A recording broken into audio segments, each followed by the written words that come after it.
উপদেষ্টা ঐক্যমত্য কমিশনের যাত্রা উদ্বোধনী অনুষ্ঠানে বলেছিলেন, সব দল যেসব বিষয়ে একমত হবে শুধু সেগুলোই ঐক্যমত্য হিসাবে গৃহীত হবে। কিন্তু জুলাই সনদের যে চূড়ান্ত কপি গত 14 অক্টোবর আমাদের কাছে পাঠানো হয়েছে, সেখানে দেখলাম সর্বসম্মত বিষয় ছাড়াও নোট অফ ডিসেন্ট দেওয়ার প্রস্তাবগুলো সনদে যুক্ত করা হয়েছে।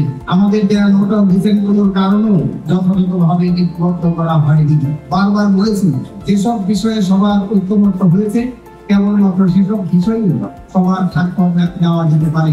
ভিন্ন মতগুলো অতিরিক্ত বা এনএক্স আকারে প্রতিবেদন হিসাবে সনদে কেবল যুক্ত থাকতে পারে। সনদের প্রথম অংশে পটভূমিতে মুক্তিযুদ্ধ ও স্বাধীনতার ইতিহাস এবং বাংলাদেশের রাজনৈতিক আন্দোলনের ইতিহাস সঠিকভাবে উপস্থাপিত হয়নি বলে আমরা মনে করি।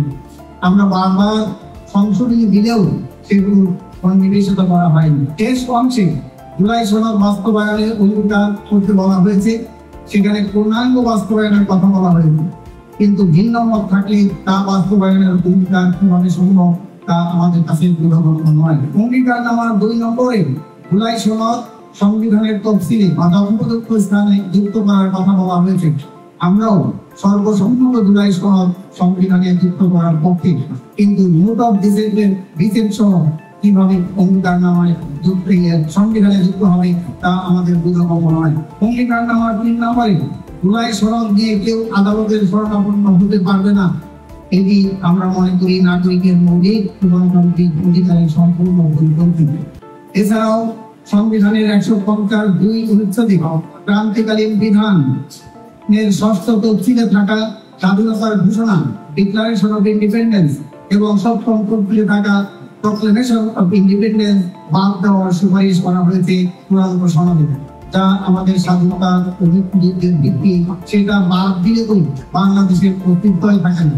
অথচ জুলাই সনদ সংবিধানের তফসিলে যুক্ত করার কথা বলা হয়েছে। পটভূমিতে অভ্যুত্থান পরবর্তী সংবিধানের 106 অনুচ্ছেদ অনুযায়ী সুপ্রিম কোর্টের রেফারেন্স দিয়ে অন্তর্বর্তীকালীন সরকার গঠিত হওয়ার কথা পূর্বে পাঠানো খসড়া সনদে উল্লেখ থাকলেও চূড়ান্ত সনদে 106 অনুচ্ছেদের কথা কৌশলে বাদ দেওয়া হয়েছে। উপরোক্ত বিষয়গুলো নিষ্পত্তি না হওয়াতে আমাদের পক্ষে জুলাই সনদে স্বাক্ষর করা সম্ভব হচ্ছে না। বিশেষ করে সংবিধানে বিদ্যমান রাষ্ট্রীয়তা, মূলনীতি, গণতন্ত্র, সমাজতন্ত্র, ধর্মনিরপেক্ষতা ও জাতীয়তাবাদ এবং 150(2) অনুচ্ছেদের ক্রান্তিকালীন বিধানের তফসিল পরিবর্তনে সম্মতি প্রদান ও আদালতে হস্ত করা যাবে না এমন বিষয়ে অঙ্গীকার করতে হয়। এমন কোনো সনদে ভিন্ন মত দিয়ে আমরা স্বাক্ষর করতে পারি না। যে সংস্কার কমিটিগুলির বিষয় নিয়ে আলোচনা হয়েছে, আমরা বলেছিলাম যে 6টা সংস্কারের বিষয় নিয়ে আলোচনা হয়েছে।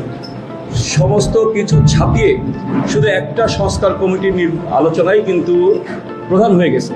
সেটা কোনটা? সেটা হচ্ছে সংবিধান। এবং কমরেড মাসুদ রানা বলেছেন, আজকে আমি কিংস পার্টির তিনটা দফা আমি দেখলাম, তার মধ্যে সর্বশেষ যেটা তাদের আকাঙ্ক্ষা, যে এই সংস্কারের মধ্য দিয়ে যেই সংবিধান তৈরি হবে, সেই সংবিধানকে আর 72-এর সংবিধান বলা হবে না, বলা হবে 26-এর সংবিধান। এইটাই আসলে মনের ভিতরে, তাদের মনের ভিতরে যে আকাঙ্ক্ষা, সেই আকাঙ্ক্ষাকে তারা বলে ফেলেছে। আমি আপনাদের বলতে চাই যে একটা সংবিধানের 2টা পার্ট থাকে, একটা হচ্ছে তার ফিলোসফিক্যাল পার্ট, আরেকটা হচ্ছে তার অপারেটিভ পার্ট।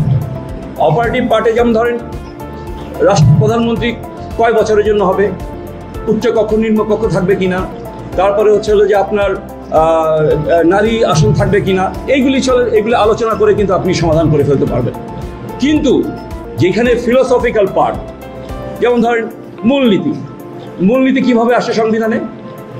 আমরা 23 বছর ধরে পাকিস্তানিদের বিরুদ্ধে সংগ্রাম করেছি, পাঞ্জাবিদের শোষণের বিরুদ্ধে আমরা সংগ্রাম করেছি। 71 সালে 30 লক্ষ মানুষ জীবন দিয়েছে, 2 লক্ষ নারীকে যৌন নিপীড়ন করা হয়েছে, এবং 1972 সালে 10ই এপ্রিল স্বাধীনতার ঘোষণাপত্রে অঙ্গীকার করা হয়েছিল যে সাম্য, মানবিক মর্যাদা, সামাজিক ন্যায় বিচার প্রতিষ্ঠা করা হবে। এই যে লড়াই, এই যে অঙ্গীকার, এইগুলির ঘনীভূত রূপ হচ্ছে হলো 4টা মূলনীতি: গণতন্ত্র, সমাজতন্ত্র, ধর্মনিরপেক্ষতা, জাতীয়তাবাদ। এখন আমাদের কমিশন খুবই চালাকি করে একটা এমবিগুইটি রেখে দিয়েছে। এই মূলনীতি ধারায় তারা বলেছে কি বলে উল্লেখ করা হবে। কি উল্লেখ করা হবে?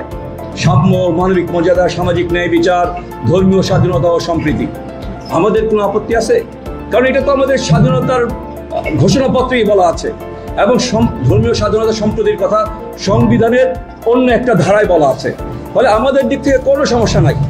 কিন্তু আমাদের দিক থেকে সমস্যা হচ্ছে যদি বিদ্যমান 4টা মূলনীতিকে রাখা না হয়। আমরা কমিশনকে স্পষ্ট করে বলেছি, আমি এবং আমার সভাপতি, আমরা কমিশনের সহসভাপতি আলী রিয়াজের সাথে আলাদাভাবে আলোচনা করেছি। আমরা বলেছি আপনি কেন অ্যাম্বিগুইটি রাখছেন, আপনি কেন অস্পষ্টতা রাখছেন, কেন স্পষ্ট করে বলছেন না যে এই 4টা মূলনীতি থাকবে, সঙ্গে যুক্ত হবে সাম্য, মানবিক মর্যাদা, সামাজিক ন্যায় বিচার, ধর্মীয় স্বাধীনতা ও সম্প্রীতি। যদি এই কথাগুলি এইভাবে থাকে তাহলে আমাদের স্বাক্ষর করার কোনো সমস্যা নেই। আরেকটা বলা আছে তফসিলে 6 আমাদের ডিক্লারেশন অফ ইন্ডিপেন্ডেন্স, এবং 7 প্রক্লেমেশন অফ ইন্ডিপেন্ডেন্স।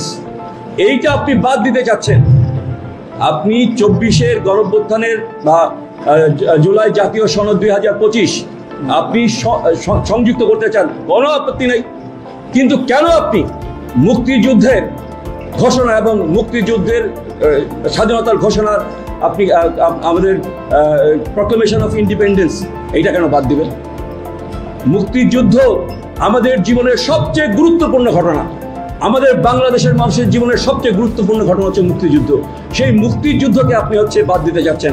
সেইটা কখনোই আমরা কমিউনিস্ট পার্টি, বাসদ মার্ক্সবাদী বাংলাদেশ জাসদ আমরা বরদাস্ত করতে পারবো না।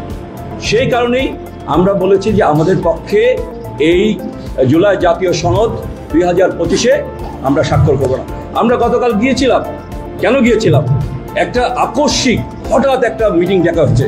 আমরা ভেবেছিলাম যে আমরা যে কথাগুলি বলেছি সেইগুলির পরিবর্তন তারা করবেন, কিন্তু আমরা দেখলাম তার বিন্দু মাত্র কোনো পরিবর্তন করা হয় নাই। ফলে আমরা গতকালকে কি বলে ফরেন সার্ভিস একাডেমির রাস্তায় বেরিয়েই সাংবাদিকদের বলেছিলাম, আপনারা অনেকেই সেখানে ছিলেন, যে আমরা স্বাক্ষর করছি না। আজকে আমরা কেন স্বাক্ষর করছি না তার বিস্তারিত আপনাদের সামনে বর্ণনা করলাম। কালকে প্রধান উপদেষ্টা খুবই দৃঢ়তার সাথে বলেছেন যে ফেব্রুয়ারি মাসে নির্বাচন হবে এবং আনন্দঘন নির্বাচন হবে। তো সেই নির্বাচনকে একদল লোক বানচাল করতে চায়, যারা এক্সট্রা অর্ডিনারি, অতি সাংবিধানিক উপায়ে সাংবিধানিক ক্ষমতা চর্চা করছেন, এবং যারা 5ই আগস্টের পরে আমরা যখন রাজপথে ছিলাম, আমরা যখন রাজপথ থেকে ছাত্ররা যার যার ক্লাসরুমে ফিরে গেছে, তখন একদল লোক, একটা পার্টি, তারা প্রশাসন দখল করার চেষ্টা করেছে, তারা স্বাস্থ্য প্রশাসন দখল করেছে, তারা শিক্ষা প্রশাসনকে দখল করেছে, এবং তাদের দলের ক্যাডার যারা একসময় শিবির করত, আপনার নাম জানতে চাইলে গোপনে নামও বলে দিব, কিন্তু এখানে প্রকাশে বলছি না, কারণ একজন সেটা আবার অন্য সমস্যা তৈরি করতে পারে।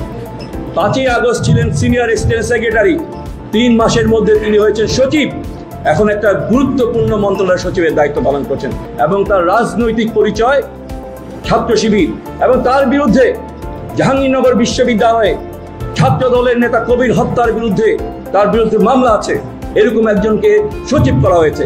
সুতরাং যারা 71 সালে আমাদের দেশের স্বাধীনতা চায় নাই, বাংলাদেশ চায় নাই, তারা আজকে বাংলাদেশকে শাসন করতে চাচ্ছে। সেই শক্তির বিরুদ্ধে আমাদেরকে সবাইকে দাঁড়াতে হবে। তারা, ইসলামের একটা পরিভাষা আছে মুনাফেক, তারা বলছে পিয়ার না হলে নির্বাচনে যাবে না, কিন্তু বাংলাদেশের সবার আগে 300 আসনের প্রার্থী ঘোষণা করেছে তারাই।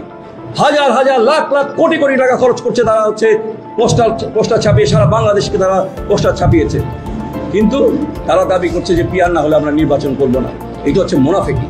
এই ধরনের মুনাফেকরা 71 সালে মুক্তিযুদ্ধের সময় আমাদের বাংলাদেশের বিরুদ্ধে ছিল।